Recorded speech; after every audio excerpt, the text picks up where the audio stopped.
안녕하세요. 우리의 찬란한 역사를 알고 있습니까? 지금부터 저와 함께 떠나봅시다. 출발.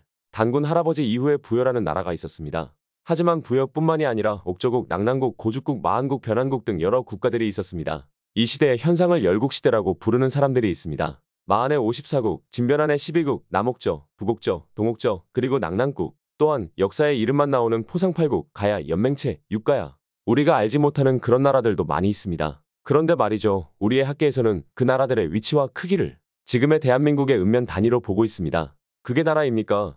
적어도 제주도만큼 커야 나라라고 할 수 있습니다.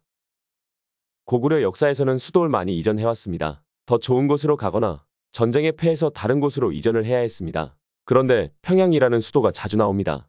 여기서 말하는 평양은 세 군데로 추측합니다. 첫 번째는 평양, 두 번째는 평양 동왕성, 세 번째는 평양 장안성, 이렇게 세 군데로 볼 수 있습니다. 평양 동쪽의 황성, 평양 옆에 장안성, 이렇게 말하는 게 맞겠죠. 산서성 남쪽, 항하강변에 영락진의 영락궁이 있었습니다. 항하강을 막아 댐 공사를 하게 되어 영락진 영락궁이 물에 잠기게 되어 영락궁을 지금의 예성현으로 옮겼습니다.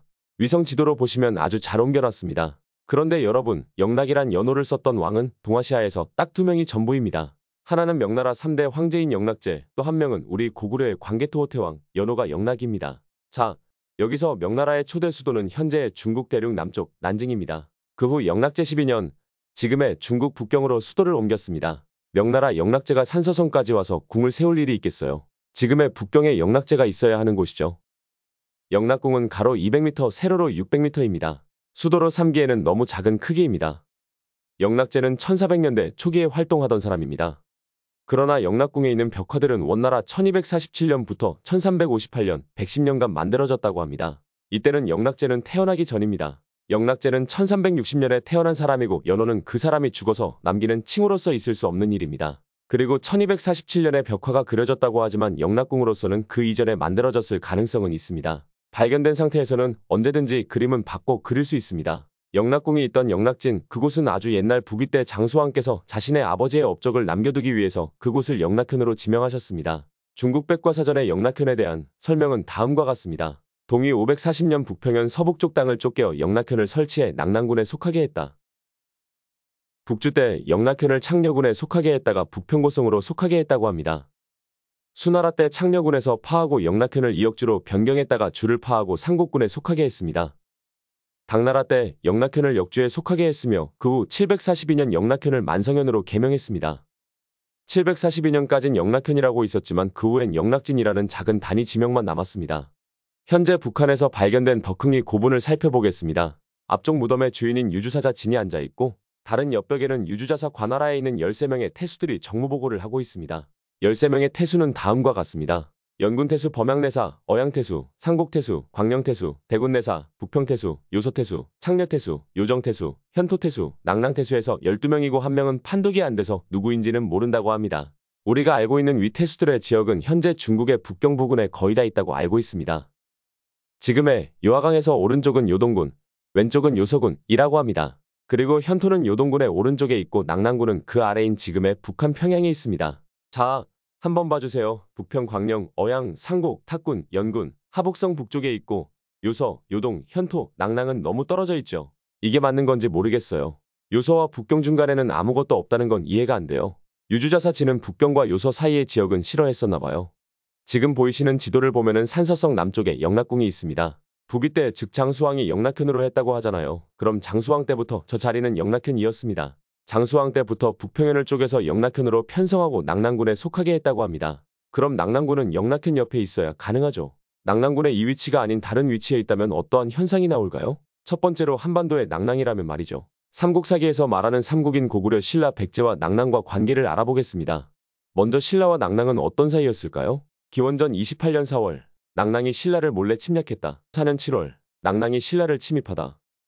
서기 36년 8월, 낙랑이 북쪽 변경으로 신라를 침범하였다. 타산성이 함락됐다. 서기 37년, 고구려가 낙랑국을 습격하여 멸망시켰다. 이때 낙랑인들 5,000명은 신라로 망명해왔습니다. 낙랑국이 호동왕자와 낙랑공주 이야기처럼 최리의 낙랑국은 멸망했습니다.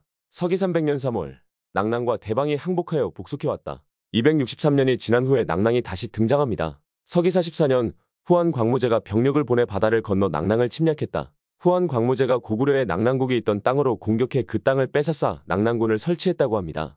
여기서 이상한 점이 있습니다. 왜 광무제는 낙랑의 북쪽으로 쳐들어가면 되는데 왜 바다로 해서 쳐들어왔을까요? 산동반도 쪽에서 배 타고 왔을까요? 아니면 요동반도에서 배 타고 왔을까요? 작은 배에 몇 명이 타고 바다를 건넜을까요? 그리고 한무제가 설치한 낙랑군은 신라와 접해 있어도 국지전이 없습니다.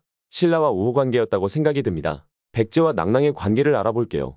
기원전 15년 8월 백제는 낙랑에 사신을 보내 우호관계를 맺다. 기원전 11년 7월 백제와 낙랑은 우호관계가 단절되다. 기원전 8년 4월 말갈이 낙랑의 부탁을 받고 백제의 병산책을 공격하다. 기원전 6년 5월 백제는 하남 위례성으로 천도할 계획을 세우다. 백제는 천도의 목적이 백제 동쪽에는 낙랑이 있고 백제의 북쪽에는 말갈이 있어서라고 합니다. 기원전 1년 11월 백제가 낙랑의 우두산성을 습격하려다가 큰 눈이 와서 퇴각했다. 그 후 낙랑국은 서기 37년에 고구려에 의해 멸망합니다. 그런데 말입니다. 멸망했다는 낙랑이 다시 나타났습니다. 한번 보시죠. 246년 8월 백제는 낙랑의 변방을 공격하여 주민들을 잡아왔다. 286년 대방이 고구려의 공격을 받자 백제에게 구원 요청했다. 백제는 대방왕과 사돈지간이라 요청을 승낙합니다. 갑자기 대방왕이란 단어가 나오네요. 248년의 시대는 후한이 망하고 위나라 총나라 오나라의 시대입니다. 그때는 낙랑과 현토 대방은 독립하여 각자의 나라를 세운 듯합니다. 304년 2월 백제가 낙랑의 서쪽에 있는 마을들을 공격하여 점령했다고 합니다. 313년 314년 낙랑군과 대방군이 순차적으로 고구려에게 멸망합니다. 여기 말하는 낙랑과 고구려 신라 백제의 위치를 보겠습니다. 백제는 낙랑의 서쪽에 접해 있어야 하고 북쪽에는 말갈이 접해 있어야 합니다. 신라는 낙랑의 남쪽에 접해 있어야 하며 대방과도 접해 있어야 합니다. 고구려와 낙랑국 또는 낙랑군은 접해 있습니다.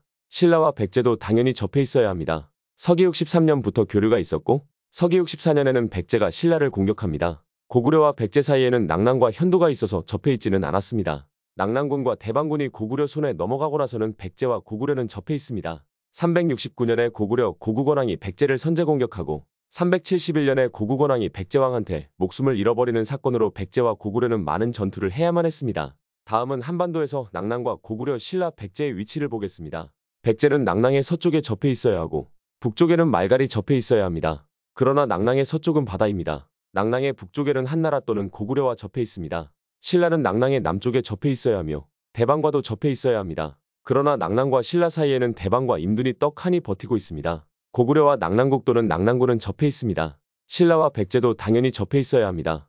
역사에는 정확한 팩트가 없으면 정답은 없습니다. 후대에 다시 쓰여져 남겨놓은 역사서와 문서들, 비석에도 손을 대서 글씨를 바꿔버리고 마음 가는 대로 해석해 팩트라고 우기는 역사학자들. 유물은 이동이 자유로워서 마음만 먹으면 발견 위치를 속일 수 있고 지역명을 바꿔버리는 치졸함까지 있는 지금의 세상에선 절대로 정답은 없습니다. 생각하고 추측할 뿐입니다. 그런데 왜 우리의 역사가 한반도 안에서만 갇혀서 벗어나질 못하는 걸까요? 우리의 찬란한 역사를 찾아서 오늘도 달려봅니다.